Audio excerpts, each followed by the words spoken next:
बिस्मिल्लाहिर्रहमानिर्रहीम, अस्सलाम वालेकुम। चीन के वज़ीर ख़ारजा पाकिस्तान के दौरे पर हैं। एक बहुत ही अहम दौरा है, लेकिन एक ऐसे वक्त में जब पाकिस्तान में आप देख रहे हैं शदीद अदम इस्तेहकाम है और इलेक्शन से हुकूमत भाग रही है।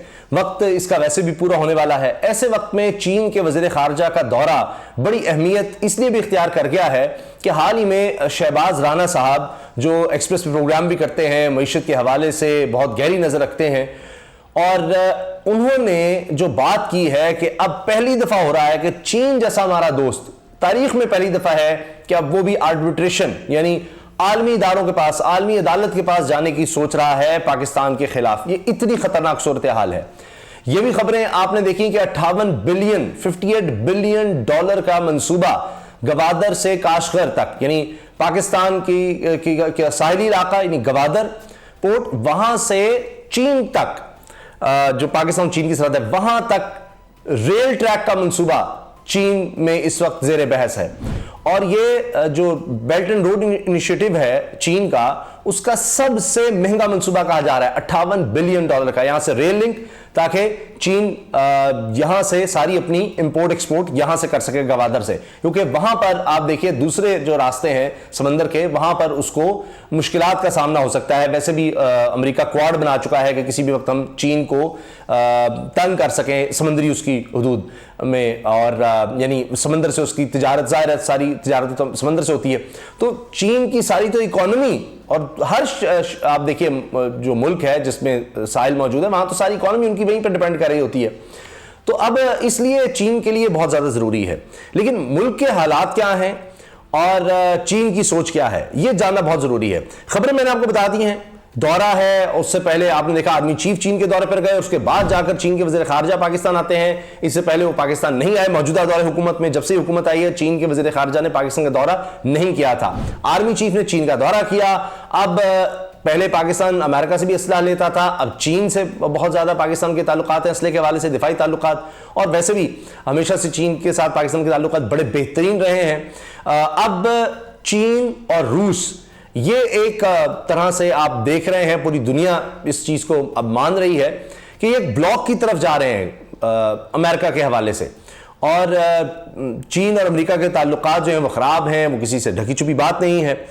अब देखना यह है कि जब ऐसे वक्त में कि ये हुकूमत इतना बुरा परफॉर्म कर रही, इतनी बुरी इसकी कारकर्दगी है कि चीन सोच रहा है कि जी पाकिस्तान के खिलाफ वो चला जाए आर्बिट्रेशन में।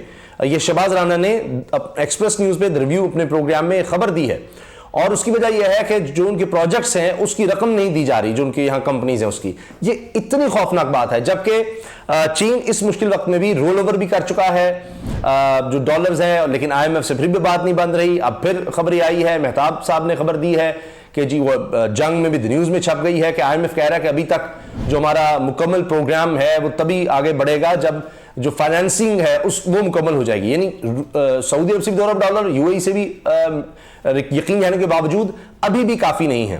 तो उसमें क्या चीन मजीद हमारी मदद करेगा, ये बहुत बड़ा सवाल है। लेकिन चीन चाहता है पॉपुलर गवर्नमेंट हो पाकिस्तान में, ये बहुत वाज़ेह है, और इसका सबूत है मुशाहिद हुसैन सैयद साहब नून लीग के सेनेटर हैं, वो 12 बात कर चुके हैं। वो अभी हाल ही में कहते हैं जी मैं दौरा करके भी आया हूं चीन से, और चीन से पैगाम लाया हूं कि आप अपने मामलात को दुरुस्त करें, मुज़ाकरात करें। मुशाहिद हुसैन सैयद साहब 12 इलेक्शंस की बात कर चुके हैं कि इलेक्शन करवाएं, ये लूली लंगड़ी हुकूमत है, इलेक्शंस करवाएं। वो किसकी वो जुबान बोल रहे हैं, किसके हवाले से कह रहे हैं? वो कहते हैं मुझे NOC की जरूरत नहीं किसी से बात करने के लिए, लेकिन अभी तक उनको हटाती भी नहीं है नून लीग, इस वजह से कि पीछे चीन की ज़ाहिर है एक एस्टैब्लिशमेंट आप कह सकते हैं। कोई भी चीन के हवाले से पार्लियामेंटेरियंस का, सिविल सोसाइटी का कोई भी दौरा हो या कोई भी इस तरह का आप देखिए दोनों तरफ से कोई फंक्शन हो रहा है या कोई हाई लेवल मीटिंग है, हो ही नहीं सकता कि मुशाहिद हुसैन सैयद साहब ना हो।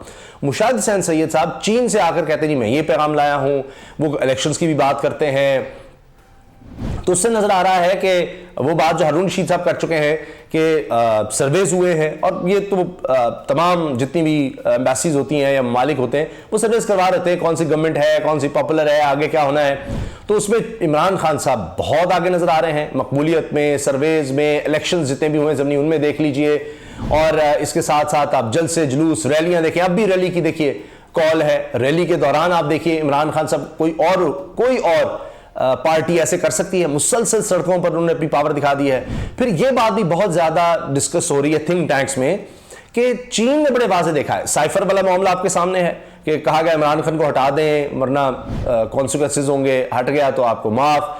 तो उसके साथ साथ इमरान खान साहब जितना चीन को कोट करते हैं, जितना सराहते हैं चीन की सक्सेस को, उसको एक मॉडल समझते हैं कि किस तरह उन्होंने डेवलपमेंट की है, उसकी बार बार तारीफें। तो ये कोई चीन से ढकी छुपी बात नहीं है। तो इससे वाज़ेह होता है कि चीन भी पाकिस्तान में एक पॉपुलर स्टेबल गवर्नमेंट चाहता है। $58 अरब का प्रोजेक्ट बहुत बड़ी बात है, उसका सबसे महंगा प्रोजेक्ट है ऐसे वक्त में कि जब चीन सऊदी और ईरान के दरमियान सुलह करवा चुका है। आप देखें जरा कितना बड़ा काम है। लोग कह रहे हैं जी नामुमकिन को मुमकिन बना दिया। और एक वो वक्त था जब इमरान खान साहब पाकिस्तान इस हवाले से बात कर रहा था कि हम ये कर सकते हैं। ये भी सूरत हाल थी पाकिस्तान की कि पाकिस्तान किरदार अदा कर सकता था, लेकिन इस हुकूमत में तो बुरा हाल हो गया है। अभी बिलावल भुट्टो साहब एससीओ की मीटिंग से होकर आए हैं। शंघाई कोऑपरेशन की जो ऑर्गेनाइजेशन है उसको भी देखिए कि उसमें चीन और रूस भी शामिल हैं।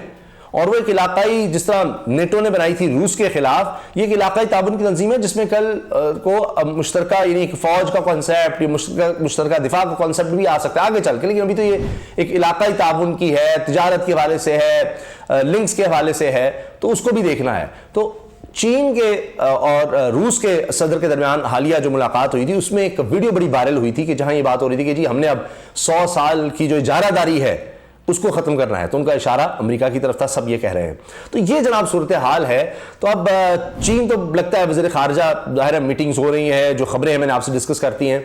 तो इन खबरों पर तज्ज़िया अगर हम देखें तो बड़ा वाज़ेह है कि चीन पाकिस्तान में एक पॉपुलर गवर्नमेंट को सपोर्ट करेगा, वो चाहता है एक पॉपुलर गवर्नमेंट हो। और यह भी एक अहम नुकता है कि शामिम कुरैशी साहब जब वज़ीर ख़ारजा थे उनका आखिरी दौरा चीन का ही था और उस वक्त ये सारी रिजीम चेंज की पॉलिसी चल रही थी, सारा कुछ हो रहा था। तो चीन को भी जनाब इन चीज़ों का अंदाज़ा है, इन चीज़ों का पता है कि इस वक्त क्या हो रहा है। चीन इलाके में अमन चाहता है, अफगानिस्तान के हवाले से भी वो डेवलपमेंट आगे बढ़ना चाहता है, क्योंकि उसको पता है कि अब देखिए अमेरिका में इस वक्त माशी हालात अच्छे नहीं हैं।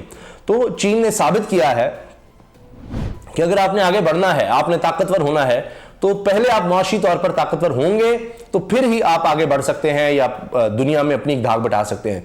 तो चीन ने बेल्ट एंड रोड इनिशिएटिव शुरू किया। अमेरिका के बारे में सुनते थे कि वो कह रहे हैं कि अब चीन तो इन्फ्लुएंस बढ़ाता चला जा रहा है ममालिक में। इस पर बहुत ज़्यादा बात हुई, इसमें उनके बड़े इजलास हुए, यूरोप के भी, अमेरिका के भी, उनके इत्तेहादियों के भी, कि हाँ जी हम भी इसके मुकाबले पर एक प्रोजेक्ट लाएंगे, अगर हम नहीं लाते तो कहानी खत्म है। क्योंकि इतने ममालिक में बेल्ट एंड रोड इनिशिएटिव, जिस तरह पाकिस्तान में सी पैक है, इस तरह से हो रहा है। अफगानिस्तान की तरफ चीन देख रहा है। अभी ईरान से उसने बिलियंस ऑफ डॉलर्स का मुआहदा किया है 25 साल का, तो अपना इन्फ्लुएंस बढ़ा रहा है। अब सऊदी अरब और ईरान के दरमियान सुलह करवाने में आप देख लीजिए एम्बेसीज खुल गई हैं, तो इसमें चीन का किरदार। तो ये चीन डेवलपमेंट की तरफ अफ्रीका तक जा चुका है, तुर्की के साथ आप देखिए। तो अब चीन इस तरह से आगे बढ़ना चाह रहा है। मगर मुल्क के हालात हम देखें, यहां पर तो इलेक्शन से भागा जा रहा है, यहां पर इदारों के दरमियान टकराव है, इनको तो अपनी फिक्र पड़ी है, इनको अपनी बस जात की, अपनी सियासत की पड़ी है।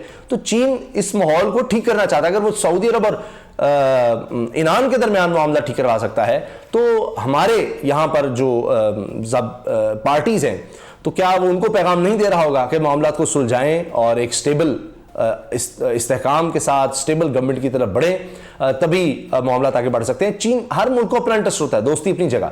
उसका इंटरेस्ट है कि पाकिस्तान से उसको ये बेल्ट एंड रोड इनिशिएटिव के तहत जो इतना मालिक में फैला चुका है, उसको सबसे ज़्यादा फायदा तो तभी है कि जब ये गवादर से उसको एक्सेस मिल सके, यहाँ से उसको अपना माल भेजने में बहुत आसानी है।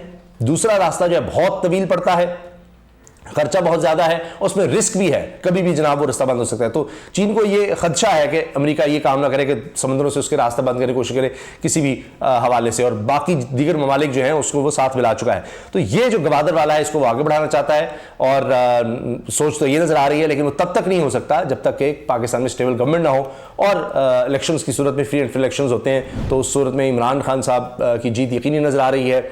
अभी तक जितने इलेक्शन हुए 3/4 उनकी जीत का तनासुब चल रहा है। और अब देखना यह है कि क्या पाकिस्तान में इसी तरह मामला चल सकते हैं, चीन को ये काबिल कबूल होगा। और फ्री एंड फेयर इलेक्शंस का भी होगा अब, कि अगर फ्री एंड फेयर इलेक्शन नहीं होते तो फिर पाकिस्तान में इंतशार रहेगा, अदम इस्तेहकाम रहेगा, और चीन के लिए ये कोई अच्छी बात नहीं होगी, क्योंकि उसने अफगानिस्तान के साथ, ईरान के साथ चीज़ें बढ़ानी है। अगर ईरान के साथ भी आप देखिए उसने रोड लिंक डेवलप करना है, तो उसके लिए भी पाकिस्तान में स्टेबिलिटी ज़रूरी है। पाकिस्तान में फिर से दहशतगर्दी सर उठा रही है, इस हुकूमत के होते तो कुछ भी ठीक नहीं हुआ। तो ये चीज़ें हैं जो चीन के वज़ीर ख़ारजा के दौरे के हवाले से बहुत ज़्यादा अहम नज़र आ रही हैं। अपनी राय का इज़हार कमेंट सेक्शन में ज़रूर कीजिएगा। अल्लाह हाफ़िज़।